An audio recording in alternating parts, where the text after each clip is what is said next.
Empress Charlotte of Mexico entered history as a princess who believed greatness was waiting for her just beyond the horizon.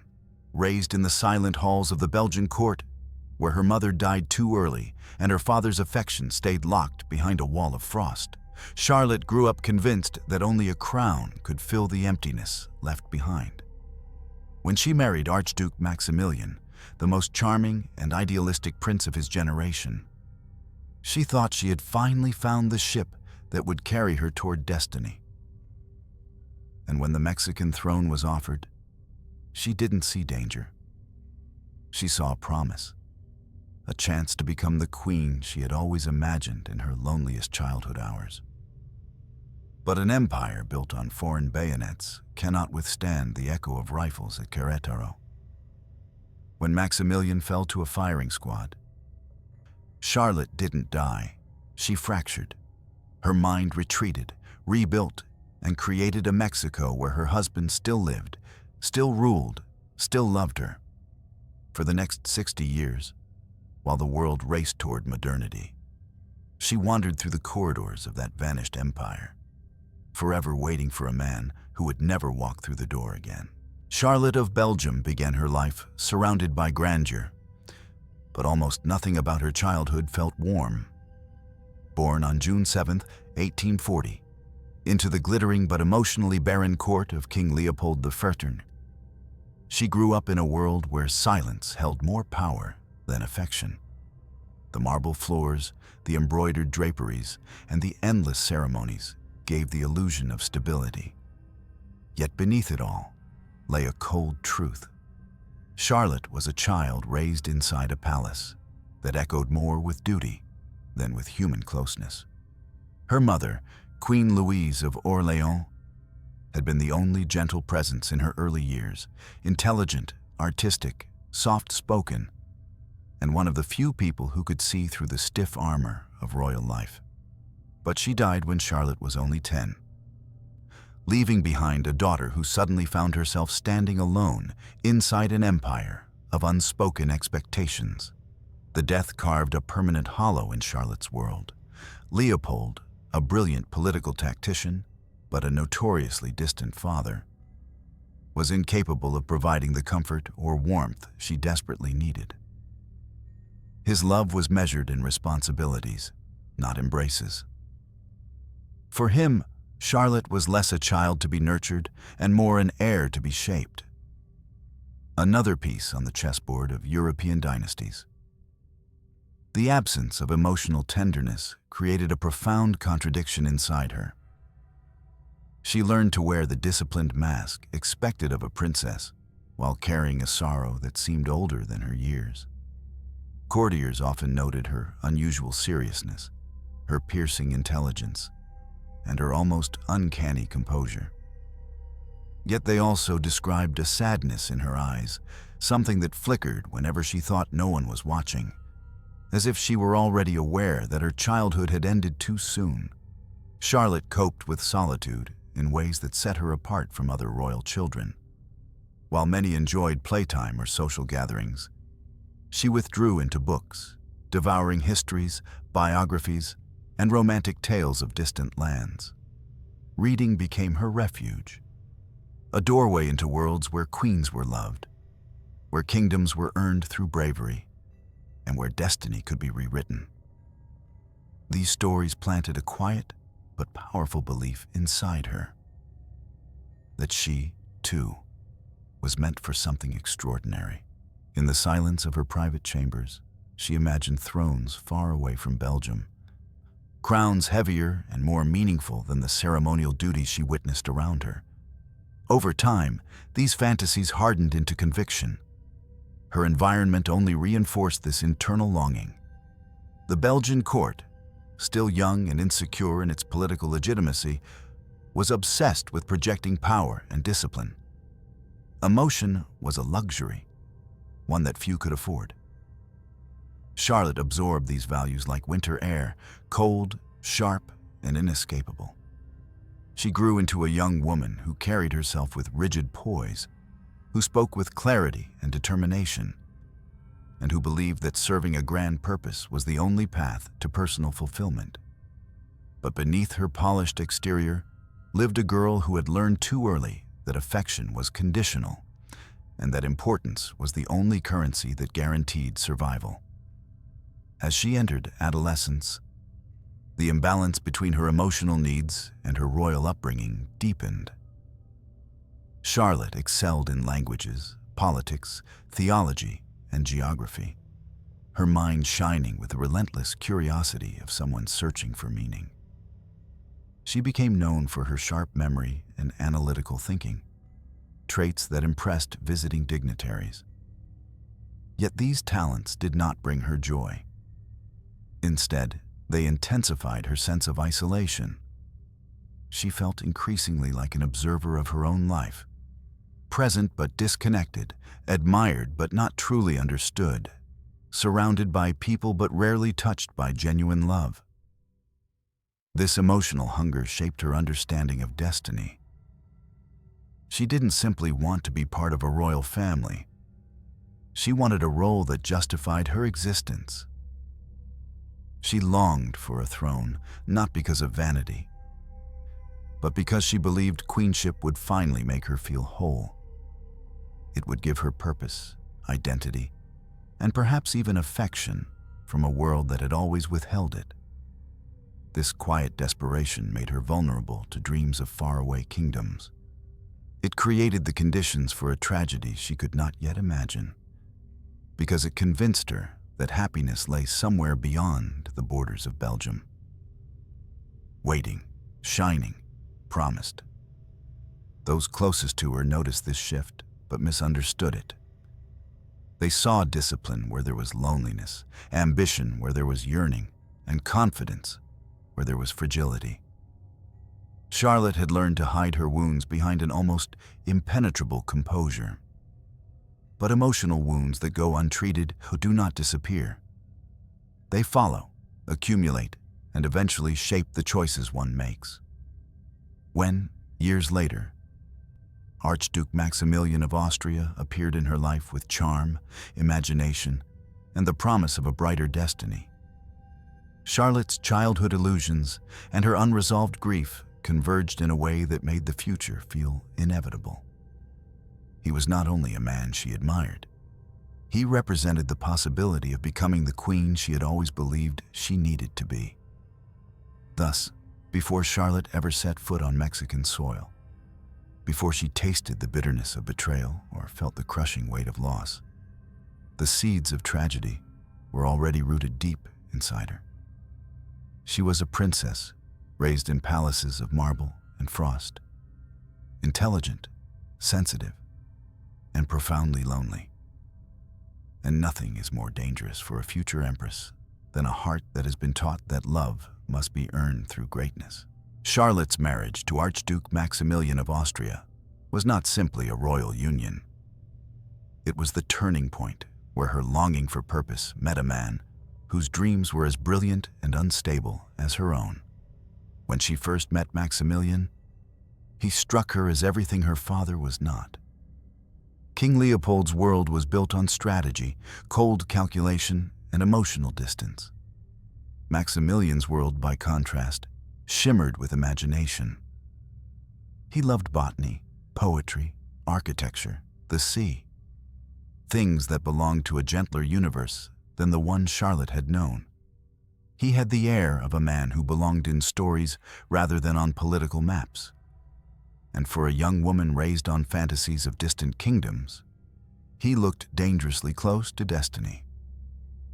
Maximilian was the kind of figure who enchanted rooms rather than dominated them.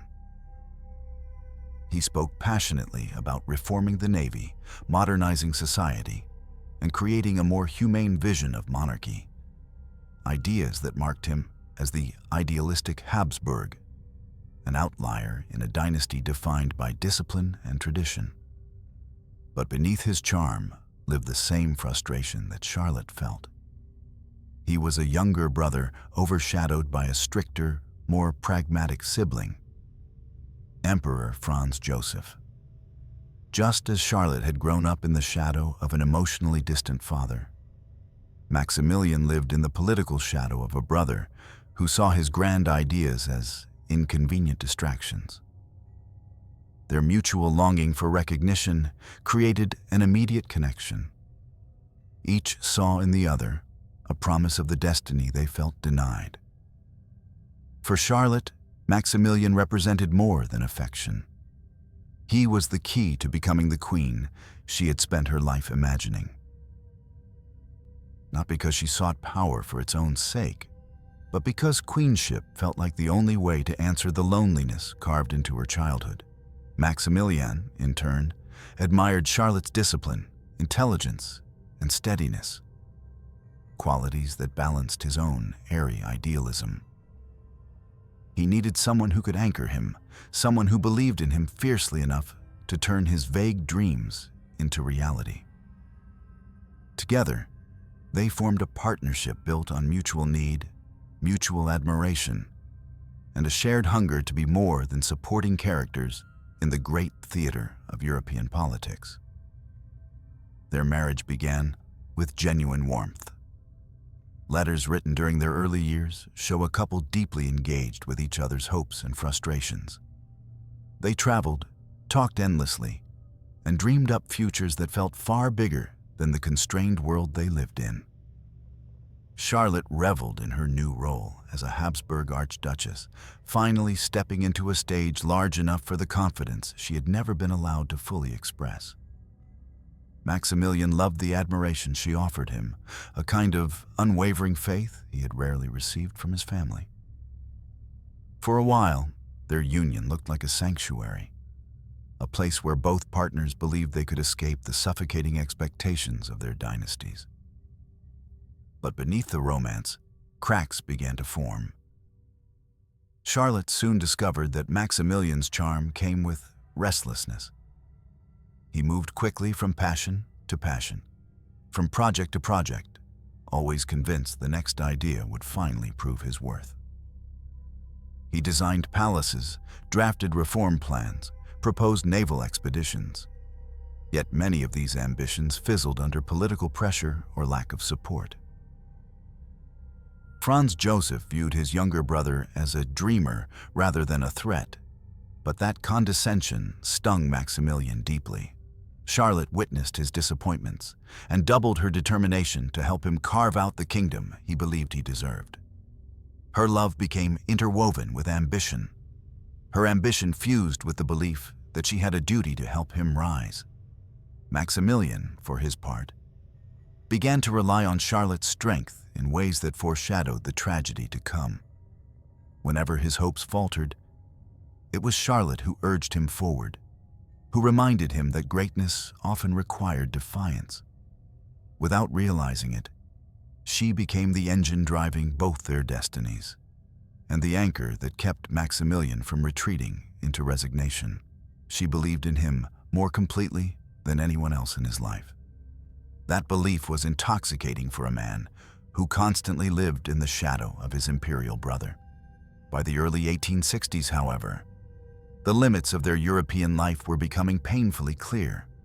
Maximilian had been appointed Viceroy of Lombardy-Venetia, but he was a liberal reformer governing a region that demanded rigid control. His attempts at modernization alarmed Vienna, and his independent streak led to tension with Franz Joseph. When the job was abruptly taken from him, a humiliation that left him feeling betrayed, Charlotte stood by his side as both witness and partner. She saw him not only as a wronged man, but as a future king waiting for the right realm to claim. So when emissaries from Mexico quietly approached with the suggestion of a throne, the idea did not feel outrageous to either of them. It felt like an opportunity shaped precisely for two people who believed their lives had been too small for their talents. Mexico was presented as a land in need of enlightened rulers, a kingdom where Maximilian's ideals could flourish and where Charlotte's sense of purpose could finally be fulfilled. The crown, though distant and fraught with political complexities, glittered with the promise of everything they had ever lacked: recognition, independence, and a chance to prove their worth to the world. Charlotte embraced the possibility with a fervor that surprised even those who knew her best. She saw the Mexican throne not as a gamble, but as destiny, a path written into her life since childhood. The idea of becoming an empress awakened every unfulfilled dream she had carried since her mother's death. Every longing for importance that had lived inside her since the cold nights in Belgium, Maximilian, buoyed by her absolute faith in him, allowed himself to believe that his future might indeed lie across the ocean. Their marriage, rooted in affection and ambition, now became something more dangerous. A partnership fueled by dreams too bright to be sustained by the political realities of the world. They were no longer simply a couple seeking happiness. They were two idealists stepping toward a throne built on shifting sand. And though neither could yet see the storm gathering on the horizon, the first winds of tragedy were already beginning to rise. The offer from Mexico did not arrive as a crude political proposal. It arrived dressed in elegance, ceremony, and the kind of flattery that can cloud even the sharpest minds. In the early 1860s, conservative elites in Mexico, exhausted by years of internal conflict, sought a European monarch who could stabilize their fractured nation. Their appeal was far from unanimous. Many Mexicans opposed any form of foreign rule. But the conservative faction, desperate for legitimacy, looked to Europe as a reservoir of royal authority. At the same time, Napoleon III of France eyed Mexico as a strategic battleground in his global ambitions. An empire in the New World, led by a European prince indebted to France, would expand his influence and counterbalance the growing power of the United States. It was in this geopolitical fog that the idea of offering Maximilian the Mexican crown took shape. For Maximilian and Charlotte, the proposal felt like the universe finally opening a door that had always been locked. After years of being overshadowed by Franz Joseph, Maximilian was eager for a role where he could govern according to his ideals without being obstructed by Vienna's rigid politics. Charlotte, whose longing for meaning had been deepened by her emotionally starved upbringing, saw the offer as confirmation of the destiny she had imagined since childhood. A throne in Mexico wasn't merely a political opportunity. It was a promise of wholeness, the chance to build a new world far from the corners of Europe, where she had always felt like an ornament rather than a central figure. The Mexican emissaries, well aware of these vulnerabilities, played their roles skillfully. They spoke of gratitude, loyalty, and a population eager for enlightened leadership. They described Mexico not as a nation fractured by war, but as a blank canvas awaiting Maximilian's brilliance and Charlotte's steady hand. In reality, the situation was far more complicated, but the couple chose to see the portrait painted for them, rather than the truth beneath it. Maximilian hesitated at first, not because he doubted his own capabilities, but because he sensed there were forces at play that neither he nor Charlotte fully understood. Yet each time uncertainty crept into his mind, Charlotte countered it with conviction. Her belief in him was absolute, and her own ambition lent a fierce clarity to her arguments. She reminded him that they had been waiting their entire lives for a realm of their own, a place where they could shape history rather than merely observe it. Her voice, sharp, determined, unyielding, became the compass he followed. And so, slowly, Maximilian's doubts receded beneath Charlotte's certainty. The world they imagined was beautiful, a peaceful Mexico eagerly welcoming its new emperor and empress, a land where their idealistic reforms would take root, and where their love would be given the stage it deserved. But while they dreamed, the political foundations beneath the proposal were already cracking. The U.S. Civil War had kept Washington distracted, but once it ended, American pressure against European involvement in Mexico would become overwhelming. Napoleon III, whose support was crucial, viewed Mexico less as a noble project and more as a disposable pawn. The conservative elites who invited Maximilian exaggerated their strength and underestimated the resolve of the Republican forces under Benito Juarez. Most dangerously, no one told Maximilian or Charlotte the full truth.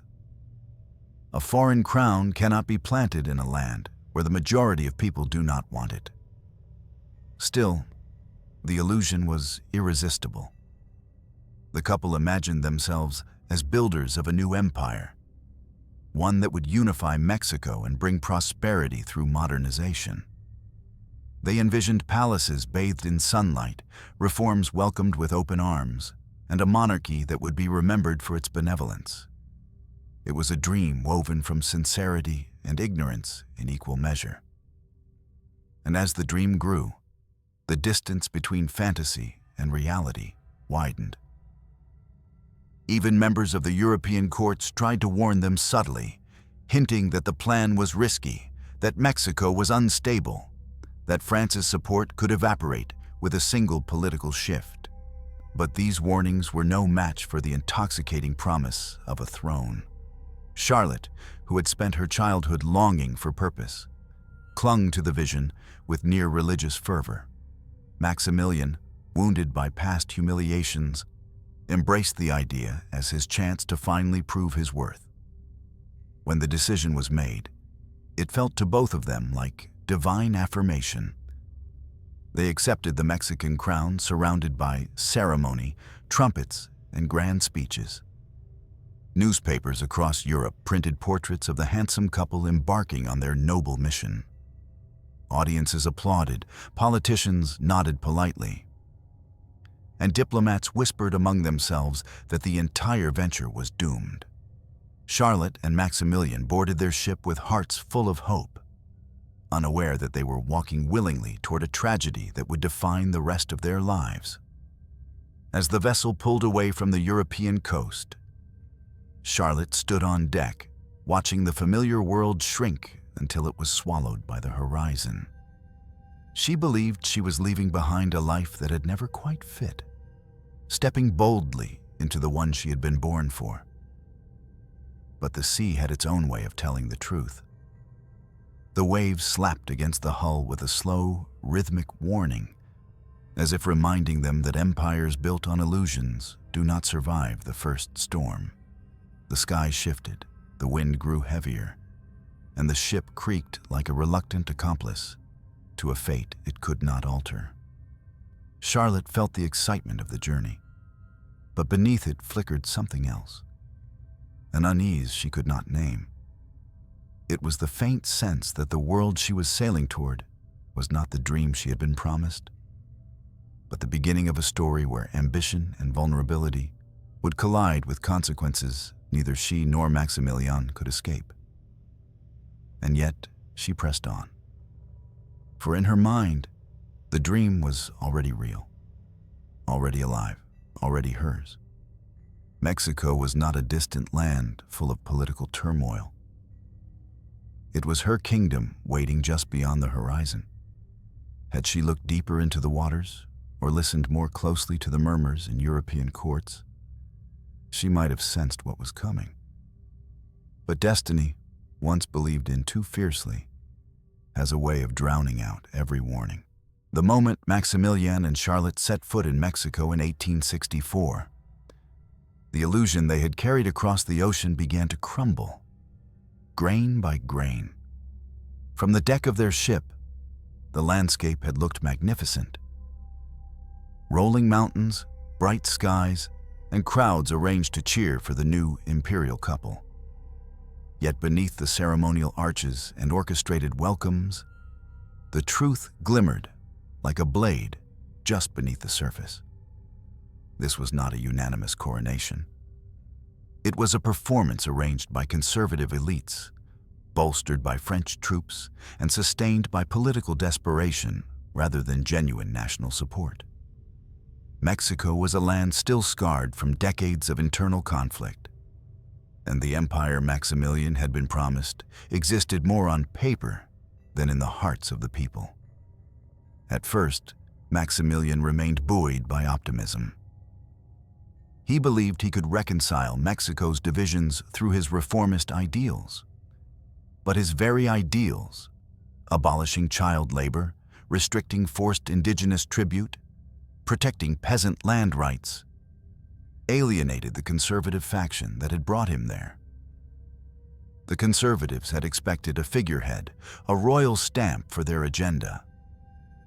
Instead, Maximilian tried to act like a modern, enlightened monarch, determined to uplift the rural poor and bridge the gap between aristocracy and commoners. Charlotte, initially thrilled by the idea of ruling a kingdom together, soon realized that every reform came at a political cost they could not afford. Their support base shrank as quickly as their enemies multiplied. Republican forces under Benito Juárez, who had never recognized their legitimacy, continued to resist from the north. Many Mexicans saw Maximilian not as a savior, but as a foreign intruder imposed by European powers.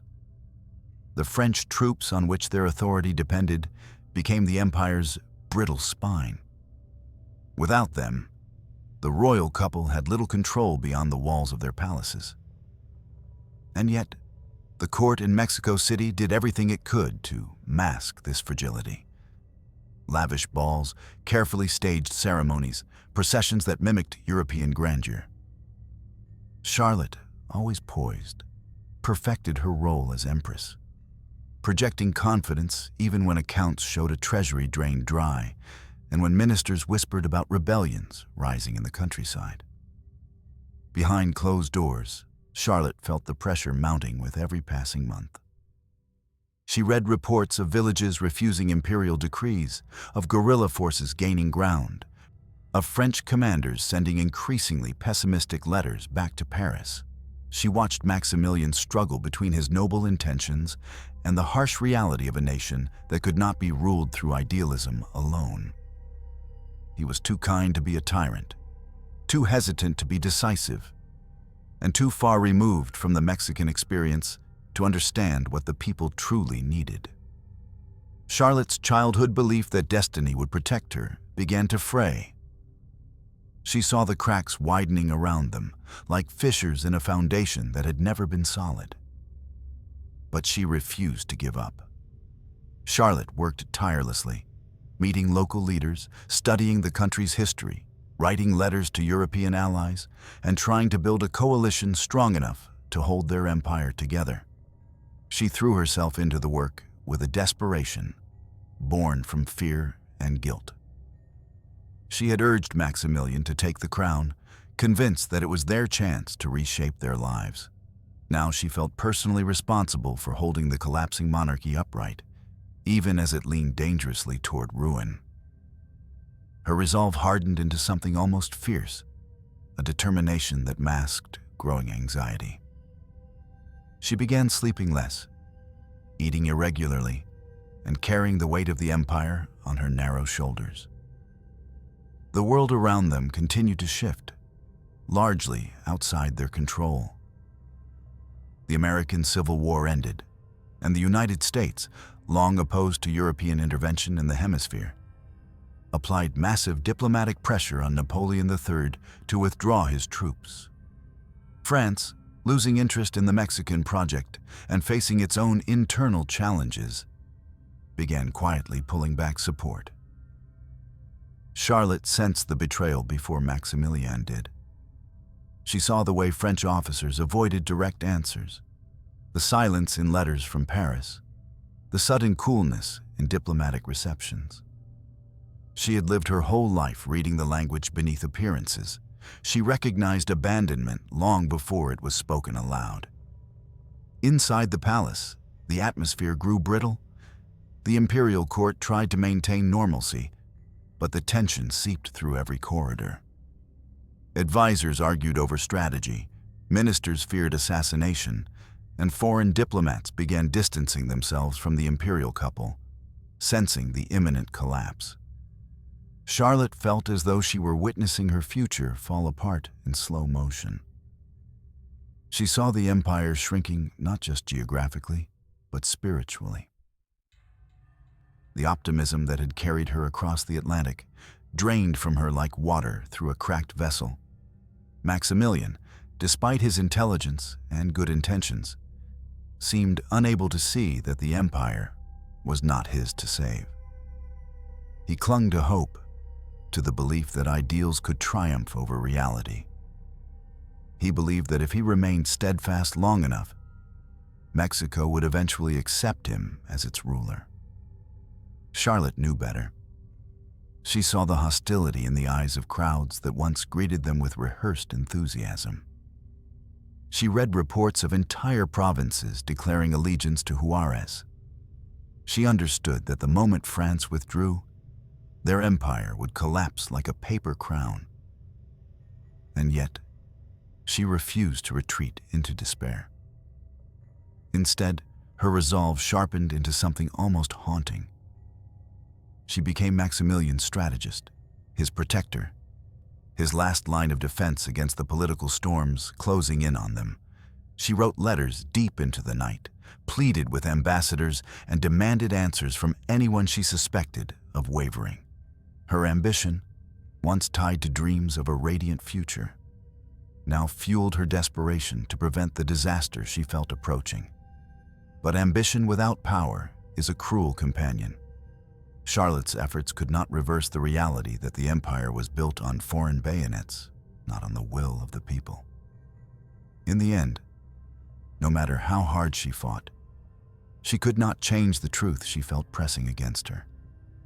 The Mexican throne they had claimed was never truly theirs. It was a mirage, an empire painted onto a cracked canvas, destined to fade the moment light hit it from the right angle. And as the shadows lengthened around them, Charlotte realized the first devastating truth of her life. Destiny had not brought her to Mexico. Illusion had. And illusions, no matter how beautifully constructed, always collapse. By 1866, Charlotte could no longer ignore what the diplomats refused to say aloud. The empire she and Maximilian had crossed an ocean to build was collapsing beneath their feet. French support, the only thing keeping their rule alive, was evaporating under the shifting winds of geopolitics. Napoleon III, once eager to play emperor-maker in the New World, was now quietly retreating, pressured by the United States, entangled in European affairs, and increasingly unwilling to spend French blood or treasure to keep Maximilian on a throne that had never belonged to him. Charlotte saw the truth with a clarity sharpened by fear. If France abandoned them, Maximilian would be left alone in a hostile country where Republicans read every royal misstep as a prelude to vengeance. Maximilian still hoped for a miracle, still believed that the principles of justice and reform would inspire loyalty. But Charlotte knew better. Her entire childhood had trained her to read the subtle signs of abandonment. The long pauses before diplomatic reassurances, the polite evasions, the letters that arrived late and said too little. She recognized the moment when powerful allies became indifferent spectators. And she understood that if she did not intervene, Maximilian's life would be the price of that indifference. Thus began the most desperate journey of her life. Charlotte decided she would travel back to Europe alone, leaving her husband in Mexico while she went to beg the courts of Paris, Rome, Vienna, and Brussels for the support he needed to survive. It was a decision that tore at her heart, not only because she feared leaving him in danger, but because she sensed, instinctively, painfully, that this separation might become permanent. Still, she believed she had no choice. If she stayed, they would both fall. If she left, there was at least a chance that Maximilian could be saved. Her departure was quiet, almost secretive. A small entourage, a ship that slipped away from the Mexican coast without the grandeur that had accompanied her arrival 2 years earlier.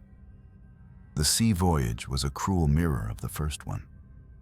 Back then, she had stood on deck imagining a kingdom waiting for her across the horizon. Now she stared into the waves and felt them rising like a slow dirge. Each day seemed heavier than the last. She slept little, wrote obsessively, and repeated her arguments aloud, as if rehearsing for a trial whose verdict was already known, but which she refused to accept. Paris was her first destination. She arrived determined, composed, and ready to fight for her husband's life.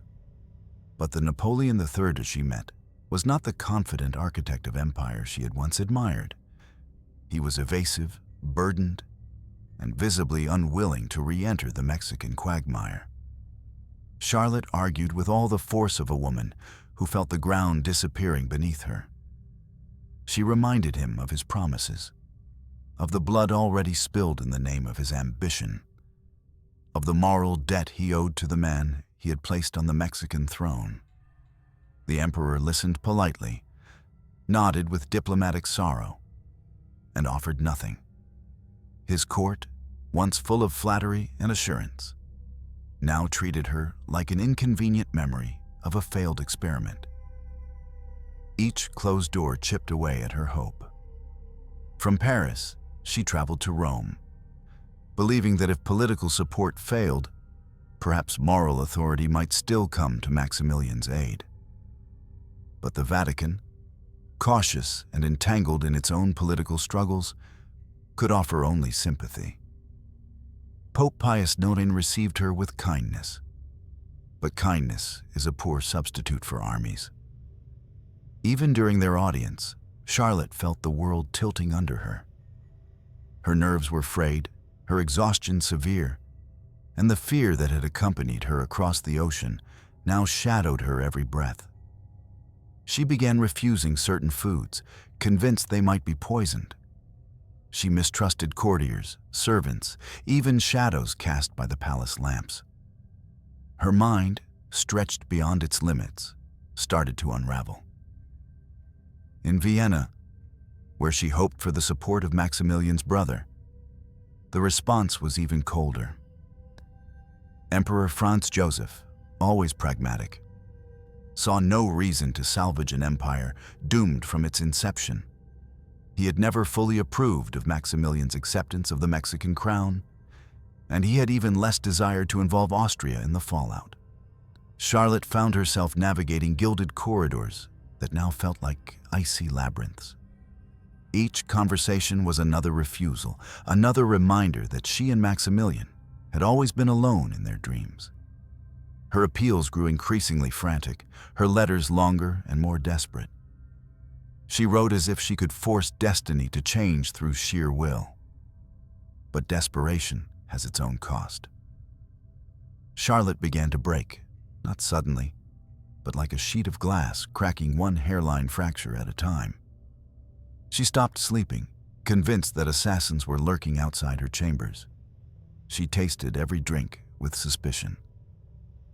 She stared at strangers on the street, certain they were following her. The pressure of failure, of having urged Maximilian toward a throne now crumbling, twisted her grief into paranoia. Her mind, once sharp and disciplined, became a battlefield of fear, exhaustion, and guilt. By the time she reached her final stop, her father's court in Belgium, she was a ghost of herself. Leopold, cold throughout her childhood, was no warmer now. He offered no rescue, no military aid, not even deep sympathy. Charlotte had traveled across continents begging for help, and everywhere she had been received with polite words and closed hands. There was no cavalry coming for Maximilian, no empire eager to save him, no ally willing to sacrifice a single soldier for a doomed crown. And it was in those last corridors of refusal that Charlotte, overwhelmed by fear and guilt, finally broke. She had left Mexico determined to save her husband. Now she could not even save herself.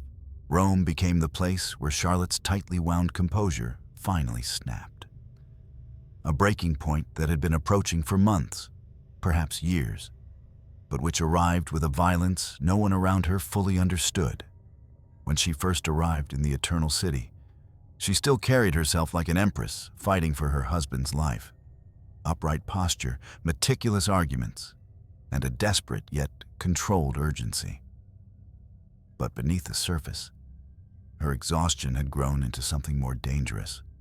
She had crossed an ocean, confronted emperors, and watched one powerful hand after another withdraw the support she had once believed guaranteed. Every refusal had chipped away at the fragile scaffolding of hope she'd built around herself.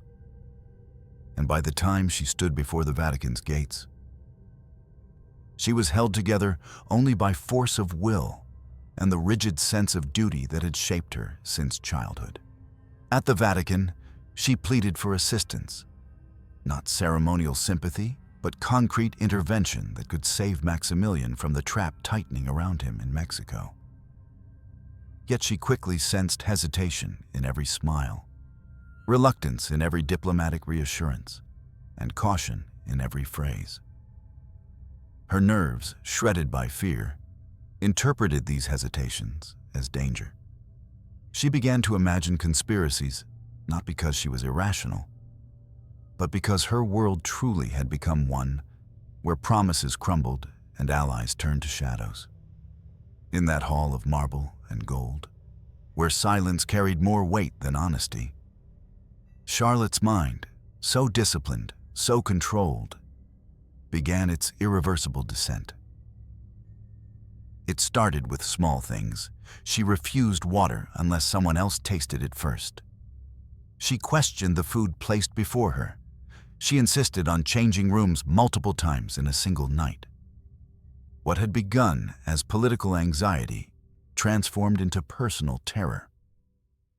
She confided to her attendants that she believed agents were following her through the city, that someone intended to poison her, that invisible threats were waiting behind every closed door. These fears were not random hallucinations. They were the psychological echoes of months spent watching powerful governments quietly abandon her. In her mind, betrayal was no longer a possibility. It was a certainty. Her paranoia intensified with frightening speed. She became convinced that Napoleon III had sent men to kill her so she would stop pleading for Mexico. She believed Austrian envoys were tracking her movements, determined to silence her before she embarrassed the empire further. She even worried that Belgian officials, perhaps even her own father, wanted her gone. Everywhere she looked, she felt hunted. Every servant's glance seemed suspicious. Every footstep in a hallway sounded like the approach of an assassin. Her thoughts fractured into spirals of fear she could no longer break free from. What once had been determination now became obsession. What had been hope became dread. What had been love became unbearable guilt. The truth that haunted her, unspoken but relentless, was the belief that she had led Maximilian into a death trap. She was the one who had encouraged him to accept the Mexican crown, convinced it was the fulfillment of their destiny. She had pushed him forward when he hesitated, argued that his greatness awaited him across the ocean, and drowned out the voices of caution. Now, faced with the collapse of their empire and Europe's refusal to save him, she carried the weight of his fate like a stone, grinding her mind into dust. In the quiet corners of the Vatican, she whispered prayers through tears, bargaining with God to undo what she believed she had caused. Charlotte's attendants began to grow alarmed as her behavior became more unpredictable. She paced halls until dawn, refusing sleep because she feared her enemies would strike when she closed her eyes. She spoke to invisible figures, answering questions no one had asked. She burst into rooms trembling, insisting someone had attempted to force entry. At times, she seemed lucid, sharp, articulate, painfully aware of the political disaster unfolding. Then, without warning, her awareness would dissolve, leaving behind a woman consumed by terror. The Vatican, overwhelmed and unsure how to protect her, locked sections of the palace to isolate her from perceived threats. But isolation only magnified her fear. One night, convinced she was moments from being assassinated, Charlotte fled through the papal apartments, begging for sanctuary. She burst into a private room, sobbing that she had been poisoned, that the world was conspiring against her, that Maximilian was in mortal danger because of her failures. Clerics tried to calm her, but she recoiled from them, certain they were part of the plot. That night marked the point of no return. Her mind, stretched beyond its capacity, tore itself apart trying to protect her from the grief she could not face. When Rome finally informed her entourage that she could no longer remain safely within the Vatican walls, she was in no condition to argue. She was escorted away, not as an empress, but as a woman shattered by fear. Her journey continued in fragments, rambling speeches, sudden fits of tears, frantic refusals of food, and heartbreaking moments where she called out for Maximilian as though he were in the next room. Her world had split into two realities, one where she still fought for their empire, and another where she had already lost everything she ever loved. What no one around her fully understood was this: Charlotte's descent into madness was not a sudden collapse, but the final step in a long, tragic unraveling. It was the price of her ambition, the weight of her guilt, and the unbearable knowledge that she had tried to save Maximilian only to discover that she was powerless. Her mind did what her heart could not.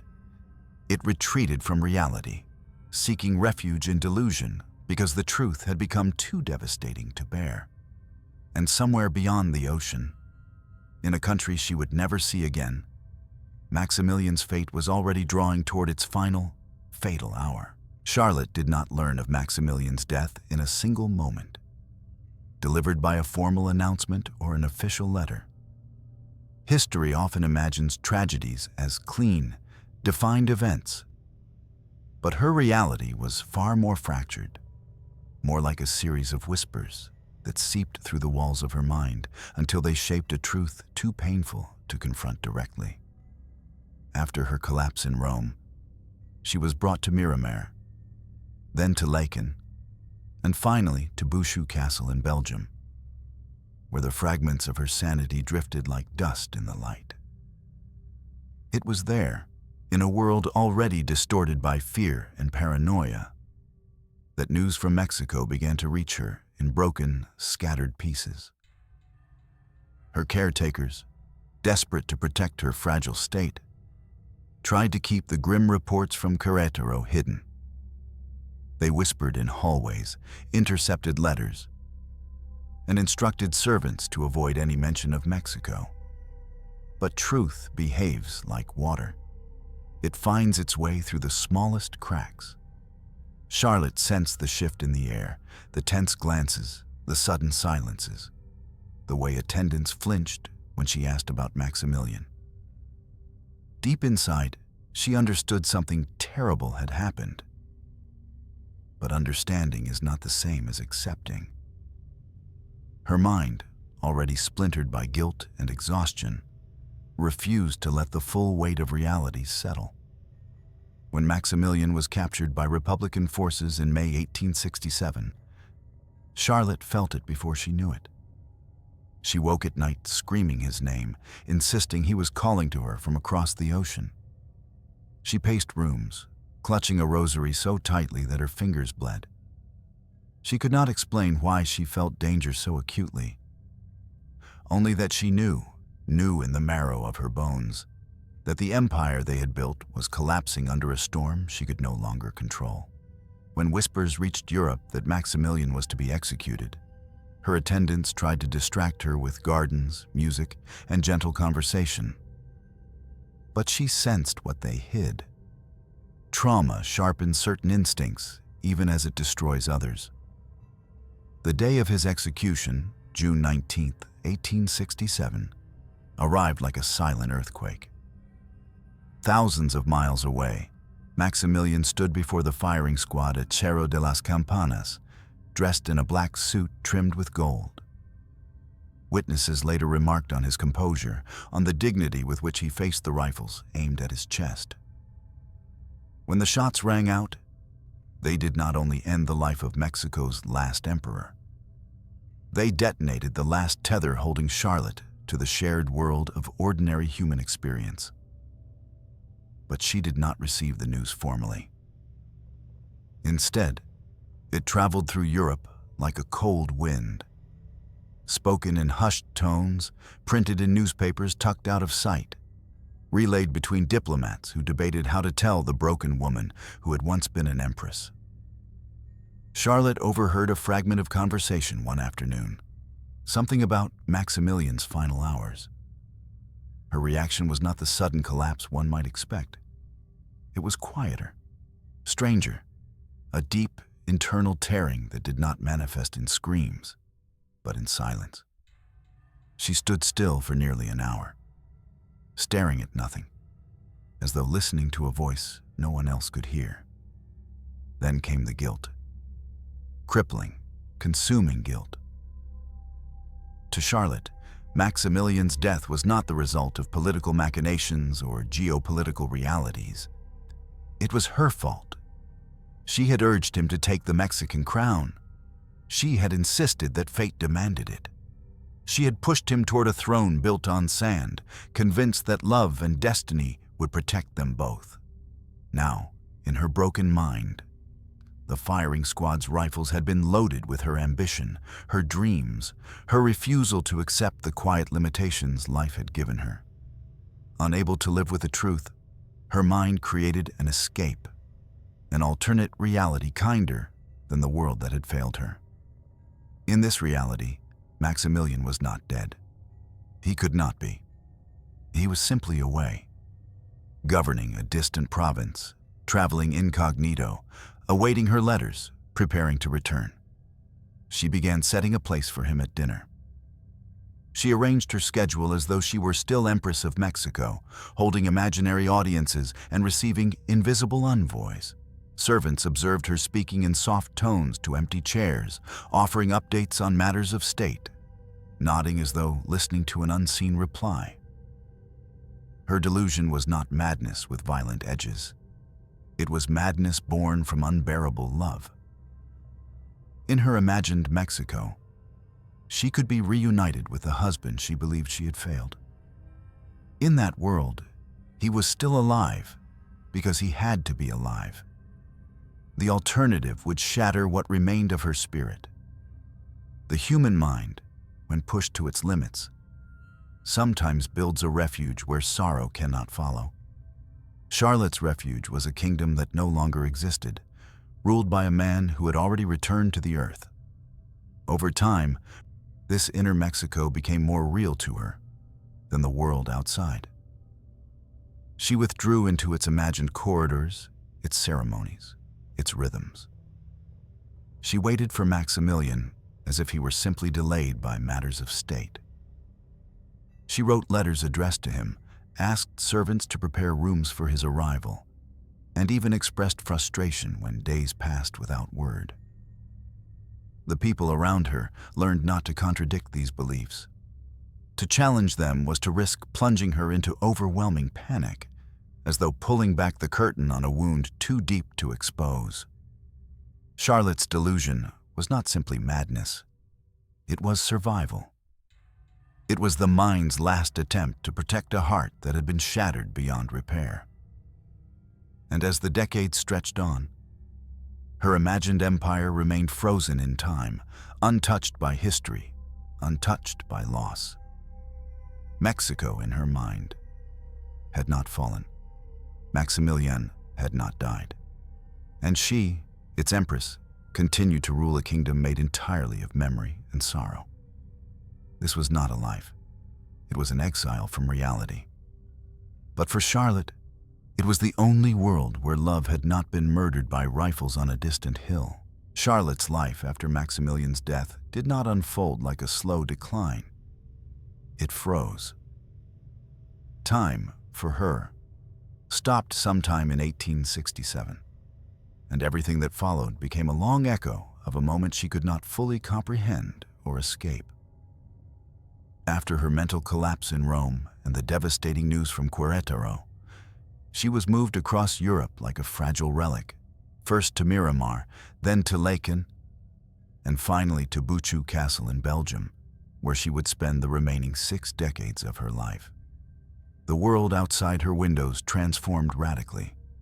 Nations fell, revolutions erupted, mechanized wars scarred continents, and empires collapsed like sandcastles swept away by rising tides. Yet inside her mind, the world remained frozen in the mid-19th century, suspended in a reality shaped by trauma, longing, and delusion. Buchu Castle, with its serene gardens and still ponds, became both sanctuary and prison. The Belgian court did its best to protect her dignity, maintaining a facade of imperial respectability. Servants addressed her as Your Majesty, bowed as she passed, and played along with her imagined routines. But beneath the gentle staging lay a heartbreaking truth. They were caretakers of a woman who lived entirely inside a kingdom that no longer existed. She walked the echoing corridors with the steady composure of an empress, speaking softly to people who weren't there, waiting for letters that would never arrive, and rehearsing conversations with ministers whose names she had memorized decades earlier. Every morning, Charlotte dressed as though she were preparing for an imperial audience. She selected gowns with meticulous care, insisting on fabrics she remembered from Mexico, as though choosing the proper attire might help summon Maximilian back to her. She sat by windows facing the gardens, holding court with an invisible council, issuing orders that were transcribed by attendants who later filed the pages away in silence. These routines, though painful to witness, became essential for her survival. They gave shape to her days, offering a fragile structure to a world where time no longer had meaning. Food remained one of her deepest fears. The paranoia about poisoning that began in Rome never left her. For decades, she refused most prepared dishes, relying instead on the simplest foods. Fruit picked fresh from trees, eggs directly from the henhouse, bread delivered whole but eaten only after long inspection. Servants learned to present meals as if participating in a sacred ritual. Even then, she often pushed the plates away, convinced that unseen enemies were plotting against her. Her fear was not an everyday anxiety. It was a constant companion, woven into the fabric of her consciousness, a reminder that the trauma she had endured had permanently rewired her understanding of safety. Yet even within her delusion, Charlotte sometimes experienced moments of haunting clarity. She would pause mid-sentence, her eyes clouding as though catching a distant memory she couldn't fully grasp.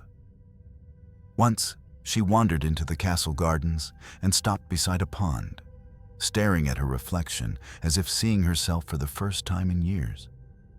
She touched the surface of the water gently, whispering a name, Maximilian. And the ripples distorted her reflection just enough to make her recoil. Then, just as quickly, the moment passed, swallowed by the world inside her mind. She adjusted her gown, lifted her chin, and resumed her imagined duties. Her delusions were not only about Mexico.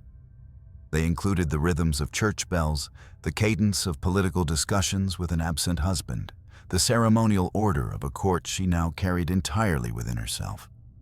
She spoke to trees in the garden as though they were old friends, confided in portraits hung on the castle walls, and sometimes laughed suddenly, as if sharing a private joke with someone only she could see. These moments were eerie but not violent. Her madness had become a kind of fragile tranquility, an internal empire where she could avoid the unbearable truth of Maximilian's fate.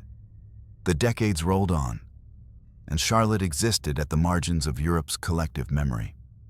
Newspapers occasionally printed updates on the mad Empress of Mexico, but to most of the world, she was a curiosity, a footnote attached to a failed imperial experiment.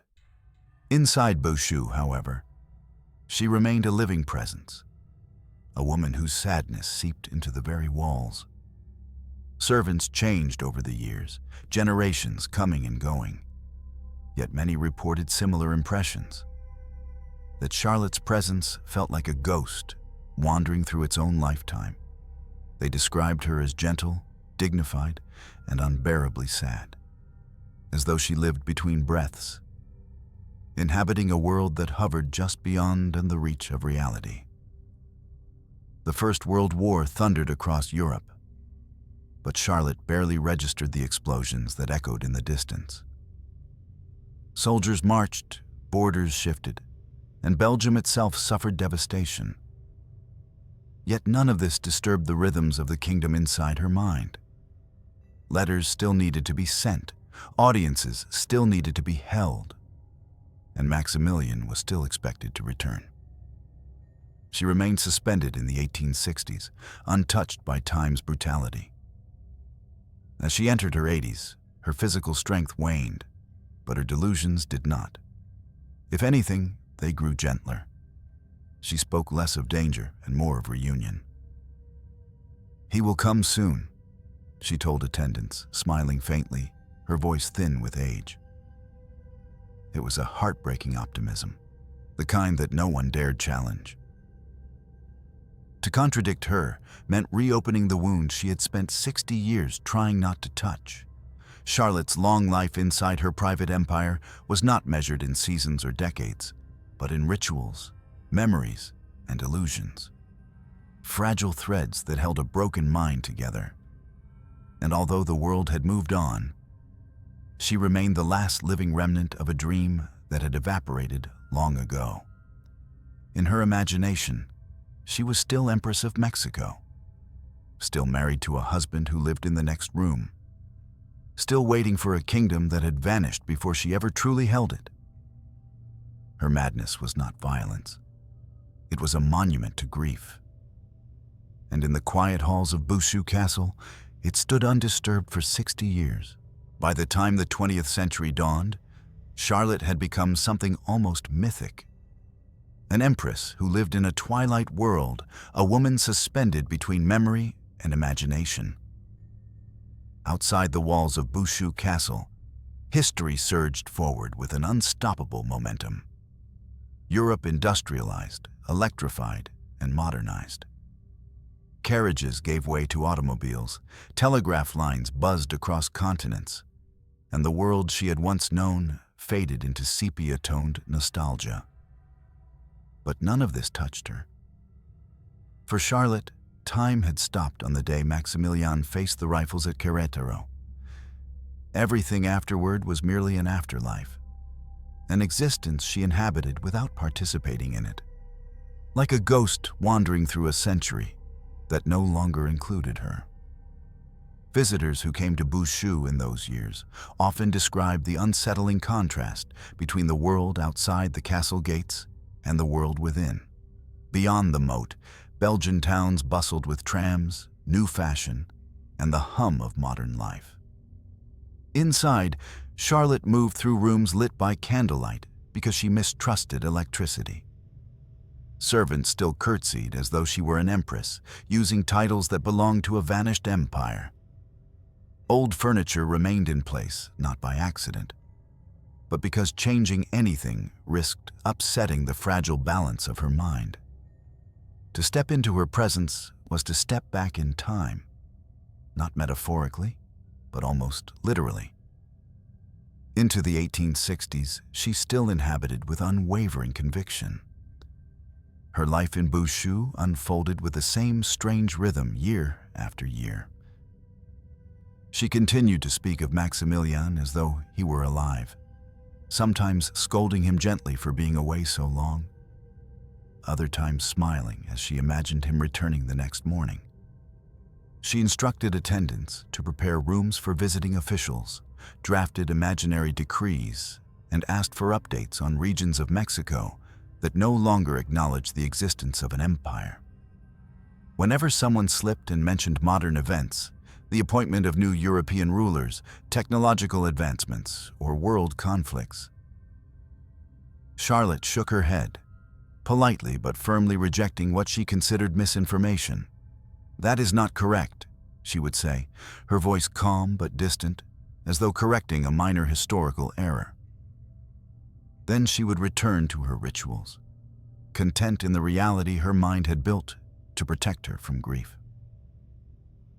What made her tragedy even more haunting was that she survived so long. Most people touched by madness in such a catastrophic way retreat quickly into physical decline. But Charlotte lived into her mid-80s, decades beyond the moment her mind first shattered. Her longevity created an eerie dissonance. A young woman's trauma trapped inside an aging body, a 19th century soul drifting through a 20th century world she refused to see. As the Belgian monarchy shifted through generations and as servants came and went, she remained an unchanged presence, as if some invisible force had set her apart from the flow of time. The First World War raged across Europe from 1914 to 1918, tearing apart the very foundations of the continent that had once orchestrated her marriage and her husband's empire. Belgium suffered deeply during the German invasion, and for a moment, even the quiet refuge of Bouchoux Castle felt the tremors of war. Soldiers marched nearby, explosions echoed in the distance, and food supplies tightened. But Charlotte remained untouched. The staff worked tirelessly to shield her from anything that might confuse or frighten her, hiding news of battles and rationing. She watched unfamiliar uniforms pass through the gardens and assumed they were diplomats from distant provinces of her empire. Even war could not undo the delusion that sheltered her. As the decades wore on, Charlotte's body weakened, but her inner world became even more vividly real to her. She sometimes sat for hours by the same window, staring at the trees as if expecting Maximilian to emerge from behind them. She hummed tunes from her youth, recited fragments of speeches she believed she would soon deliver, and repeated soft phrases in Spanish, remnants of a life she had lived more in dreams than in reality. Her caretakers noted that she often smiled during these moments, as though comforted by the presence of someone only she could see. It was as if the walls between her and her memories had dissolved entirely, leaving her adrift in a quiet ocean of illusion where pain and truth could no longer reach her. When she died on January 19, 1927, at the age of 86, the world barely took notice. Newspapers printed brief obituaries, mentioning her as the widow of Emperor Maximilian of Mexico, a footnote in a failed imperial experiment. Few understood the magnitude of her suffering, the depth of her guilt, or the terrible endurance of her grief. To many, she was a curiosity, a historical anomaly preserved by misfortune and madness. But to those who had cared for her, Charlotte's death was the ending of a long vigil. They had watched a woman live more than 60 years inside a memory, her body aging while her mind remained trapped in a single, catastrophic moment. In the final hours of her life, attendants reported that she murmured Maximilian's name repeatedly, as though calling him toward her. There was no fear in her voice, only longing, perhaps even relief.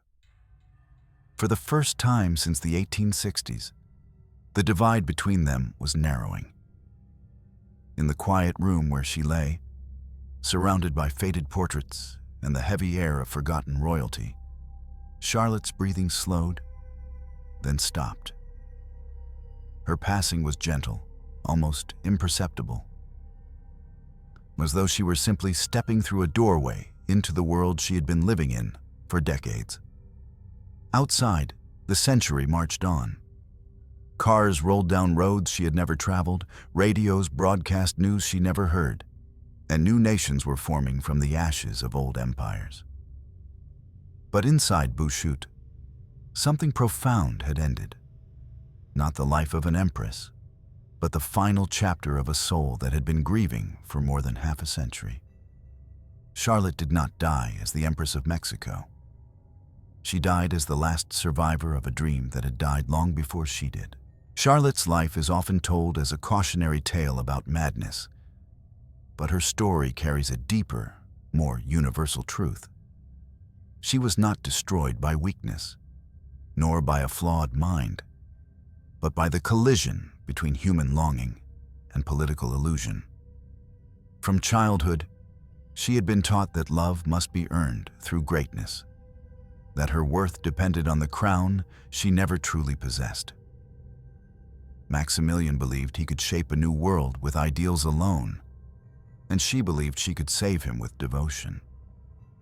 But empires built on foreign ambition crumble quickly, and when they fall, the damage rarely ends with the throne. Charlotte's mind broke because the world she fought for collapsed beneath her, leaving nothing strong enough to hold her grief. She lived 6 decades inside a memory because reality had become too cruel to inhabit. Her tragedy reminds us that behind every grand historical event lies a fragile human being, someone capable of being wounded far more deeply than any empire can record. In the end, Charlotte did not lose her kingdom. She lost herself to the dream of one. And perhaps that is the real cost of ambition.